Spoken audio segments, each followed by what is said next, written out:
Alright, I think we're ready to go. Welcome everybody back to the Sports Card Expo, Spring 2025 here in the Greater Toronto area. My name is Jeremy Lee. I'm the host of Sports Cards Live on YouTube and on podcast. And I am very pleased and excited to be joined by Raymond Bourque, formerly of the Boston Bruins, Colorado Avalanche. Welcome Raymond Bourque to the stage, everybody. Thank you. Good to be here. Well, Ray, it's truly an honor, and I want to start by asking you, we come to these events twice a year here in Toronto, and of course we travel. There's a circuit, there's a card show circuit, it's a community, and having the players come at times and signing autographs and meeting with the fans, it's special to us because we enjoy collecting the cards. It's a whole thing, Ray. It's a whole thing. What is it like for you to come out to these events and sit for a couple of hours and sign autographs and meet the fans and see the spark in their eye when they get to meet you? What's that feel like for you? Well, it's a cult, right? No, I really I can't believe some of the stuff that you come across. That you're surprised sometimes that something that I've never seen. Over the years of signing stuff, and this odd thing will pop up where you're like, wow, where'd you get that? No, I totally understand, the passion of the hockey fans and the collectors and all that stuff. So it's fun to come. We sign a lot of stuff, but then we get a little time to spend with the public fans, and that's always a nice connection to do public signing. We're in the back doing a lot of stuff ourselves, but then you go out and sign for the public. It's always fun to communicate with them and say hi and look them in the eye and shake their hands, and then photo booth and stuff like that, and then we get to do this and communicate a little bit with the fans and give them maybe a little insight on some stuff that they might not have heard before. Well, that's what I want to get out of you here today as we sit here. You get sent cards from card companies like Upper Deck, and I know I've owned cards of yours with your name, with your signature on them, and pieces of jerseys and patches from Bruins logos, Avalanche. What is it like for you when you receive a batch of cards from, say, Upper Deck, and you look at these and you sign them? Do you ever look at these cards and think to yourself, wow, that's a nice one, or I don't know about that one? How do you feel? Do you ever want to keep some of them? No, those are some of the stuff that you never see. And there's a lot of us, I think, that have deals with Upper Deck, and maybe 3 times a year we receive a big box of these special cards that might have a piece of my stick or a piece of my jersey or a puck, all kinds of different cards that are really cool that the normal fan doesn't have or can't get, or really hard to get. I don't even know how people get those cards. I don't know what they do with them, but I know they're pretty cool to sign. Yeah, it's great to hear that you're entertained by them, because we as collectors, hobbyists, we certainly are, and it's nice to know. How do you get them? Well, you buy packs at several of the vendors here, or at a card shop, wherever you live, or you can order them online from various places. You buy singles on eBay and other marketplaces, and you pay the price, you win the auction, these cards come, you enjoy them, and eventually you put them away in your collection. Because they're not normal cards. They're not like when in 1980-81 your rookie card came out in Canada on January 1st, 1981. That's when Canadians could buy your O-Pee-Chee rookie card, because O-Pee-Chee every year released it on January 1st. So your rookie card came out. It's the 1980 set. Is a wonderful set. Often the cards came out in poor condition many times. That's besides the point. When you first saw your rookie card, what did you think? Can you picture in your head right now, how well do you know that card? Well, I just remember as a kid, buying cards for the gum that was inside. And then you'd be playing, you'd be trading with your friends, or you'd be playing, the flips and trying to knock these cards down to try to collect other ones that you didn't have. So as a kid, I remember growing up, and you just think that maybe I should not be doing that.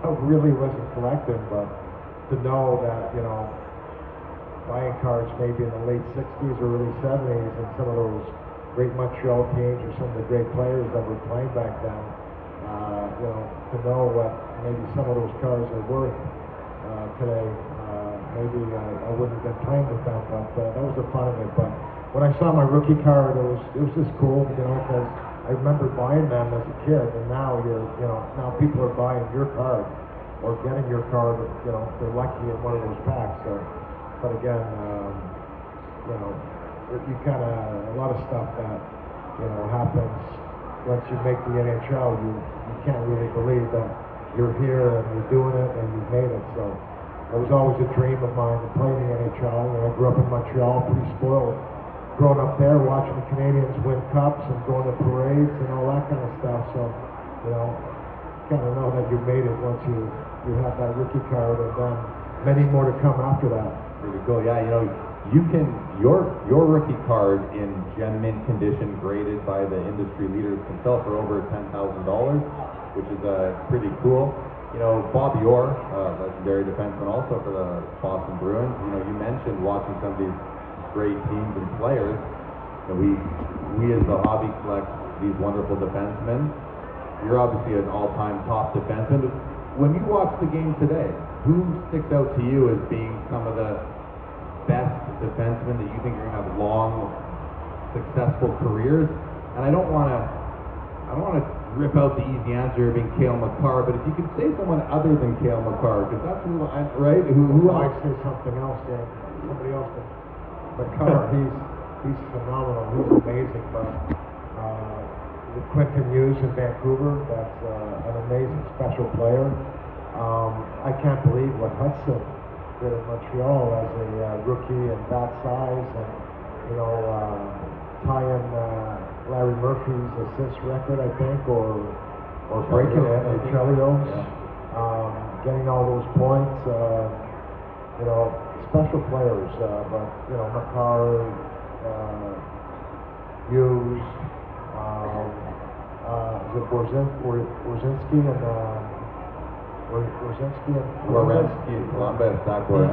he's finally like stayed healthy, you know, all year to really allow himself to have possibly a Norris Trophy season for him. So and you know, you got the veterans and Tampa with Hedman. He's always in the mix. You know, he's an amazing player, tough to play against. So those core guys are pretty special to watch. Who was the best defenseman that you played against in the 80s, 90s? You know, Brian Leach, Paul Coffey, you know, Kevin Stevens. You know, those guys are Al McInnes.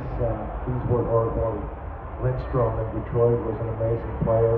All those guys that were kind of competing for the Norris trophies pretty much every year. So, you know, there's a lot of good ones out there. You played over 1,500 games in NHL, lots of teammates, lots of experiences. Is there a moment that still to this day sticks out with you? Maybe an experience with a teammate that kind of you think about it and it just makes you laugh that we as fans and the public are not privy to? Yeah, there's lots of them. I mean, you know, what you miss most is acting like a 15-year-old, you know, every day. You're playing a game for a living. It's business and it's serious, but the fun that we have as a group is pretty crazy. You know, some special dinners that we had, you know, rookie meals. I remember, you know, in Tampa, and when you have team meals as a team, you got to be careful while you're eating, because there's always somebody that's going to get shoe check, and that's like when you have these really nice shoes on and somebody's under the table putting all this crap on your shoes, and then everybody kind of cracks the glass, and you know that somebody got it. That you kind of look at your shoes and you're hoping it's not you. So we're having a rookie meal one night in Tampa. You know, after a while, the rookies were making really good money coming into the league. So, no, we never initiated guys in Boston, but the rookie meal started, and that was kind of their initiation into the league. And the rookies hoped that they had 2 or 3 or 4 of them on the team, because these meals could go anywhere from $10,000 to $20,000. So, but you knew somebody was going to get it that night. And the veteran that I was, I sat in the corner, and I had a little shelf behind my my scene, and I had these really nice shoes with tassels on them, so I took them off. I put them up on the counter, thinking they can't get to them, right? And so we order, the food starts coming out, and this lobster tail comes out in my shoe, and the tassel is cut. So, and I was captain, and I was like, I stand up, I'm like, you messed around with the wrong guy, and whoever that was, you are dead. So then I'm sitting with Adam Oates, Cam Neely, Don Sweeney, and a table of veterans, and Adam Oates says, Ray, I'm going to find out. So he comes back and he says, it's Cal McLaren, a rookie. So I'm like, oh my God, really? So he's got this beautiful leather jacket on his chair, and he goes to the bathroom. I grab his leather jacket, I go into the kitchen, and I tell the chef to kind of slice both sleeves. Now it's a vest. I put it back on his chair. He comes back. He's all pissed and he's upset. I'm like, I told you, you messed around with the wrong guy. It wasn't Kyle. It was Adam Oates. So all that kind of stuff. That happens, or tricks, on trading days. You kind of get somebody that, hey. Harry's on the phone, in the trainer's office, and he picks up the phone, and there's Vaseline all over the phone. So he gets that. Oh, stupid stuff like that. So when you're playing with a lot of players. Not all the players get the spotlight. But was there ever a guy in the locker room with you, and you knew he was the real deal, but he wasn't really ever appreciated or as well known to the public as somebody who, listen, this is somebody that you might want to watch out for? Yeah, a lot of the guys, are glue guys. Like I played with, like a guy like Dave Reed, I played with in Boston, then I played with him in Colorado, and, these guys are leaders among your team, but they're playing roles. They can play up and down the lineup. They kill penalties. They sacrifice their bodies with blocking shots and doing all the dirty stuff. And so guys like that are, third, fourth line guys, or the fifth or sixth defenseman that really make a difference on the team. And when you look at championship teams, those guys are the glue guys, and they make a difference and if you win or not. And a lot of times, they're not the ones that are getting the credit. It's the guys that are putting up the numbers, and those guys are not so much about numbers. So I would say a lot of those guys that played down the lineup were key guys that never got enough credit. All right, so you go to Colorado. You're there for the first season. Second season, you win the cup. You win the cup that night. Joe Sakic passes you the Holy Grail. Long career, Ray. What goes through your mind in that moment? What a relief. 22 years, and I was always talked about as a great player and all that, but it was always followed up with, but we never won a cup, and that really burns you, because winning is so hard. It is so hard to win at all, and there's so much that goes into it. We went to 2 finals with the Bruins in '88 and '90, and never even came close.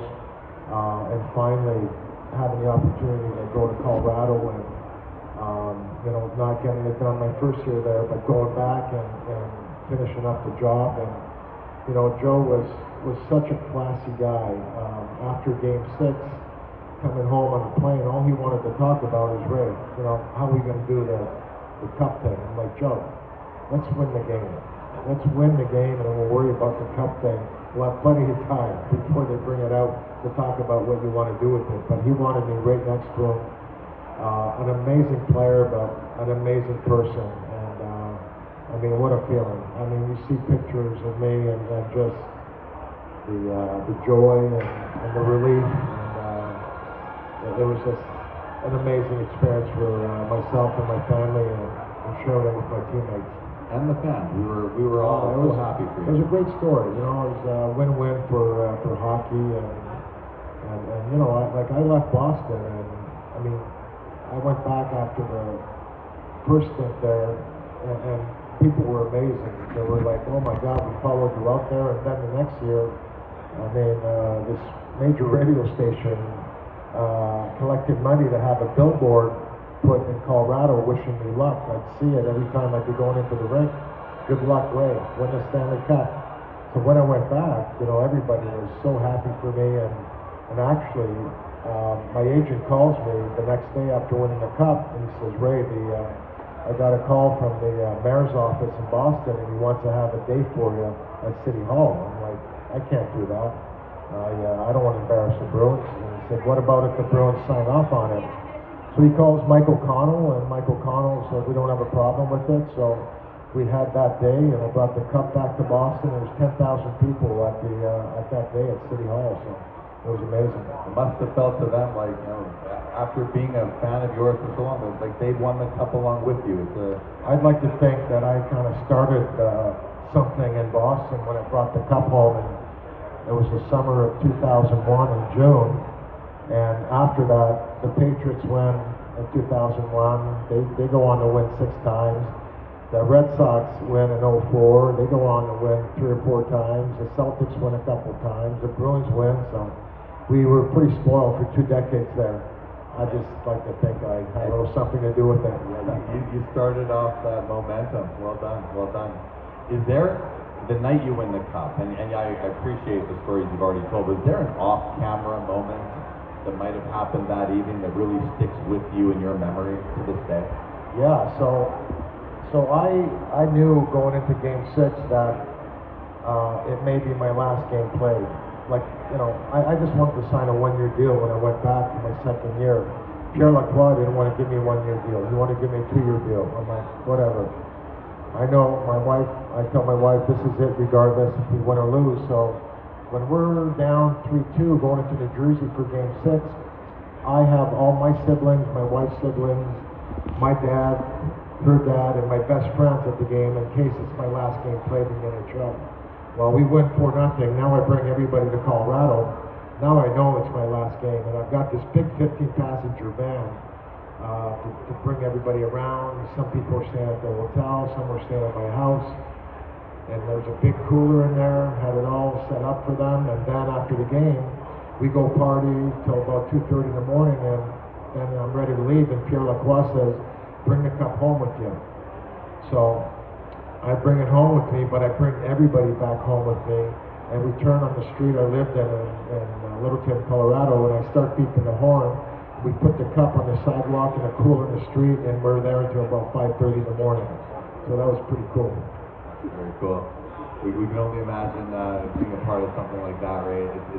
It's unbelievable. Now, many years have passed since you've won the cup, and you mentioned earlier that it was relief.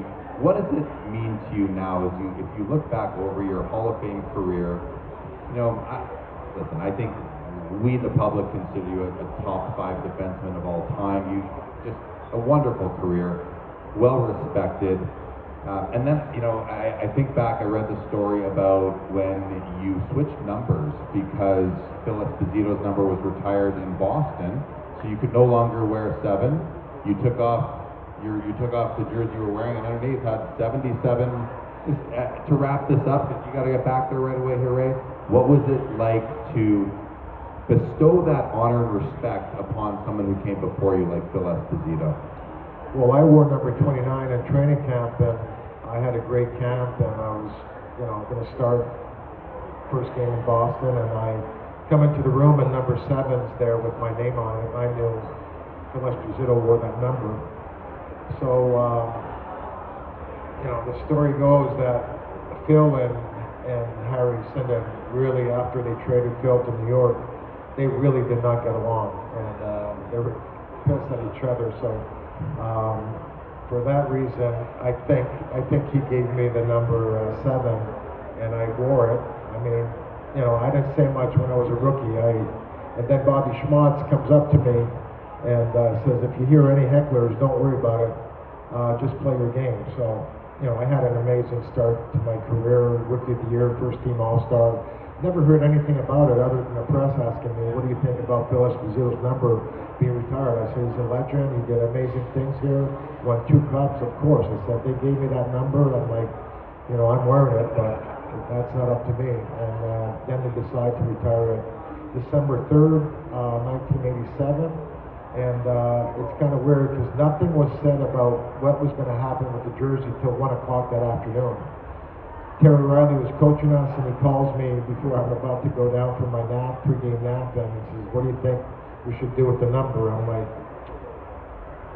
great communication, but we came up with that I was going to go out for a warm-up, put number 7, come back in, go in the back room, the trainer's room, and put number 77 underneath, and put 7 on top, and go back out. We'll call Phil up, and then I'll unveil 77 and give Phil number 7 to the guy that, you know, deserves to have it. Nobody else should have been able to wear that number, but it was amazing because it was kind of crazy, the lack of communication, but it was awesome because none of my teammates, I drive in with Keith Crowder and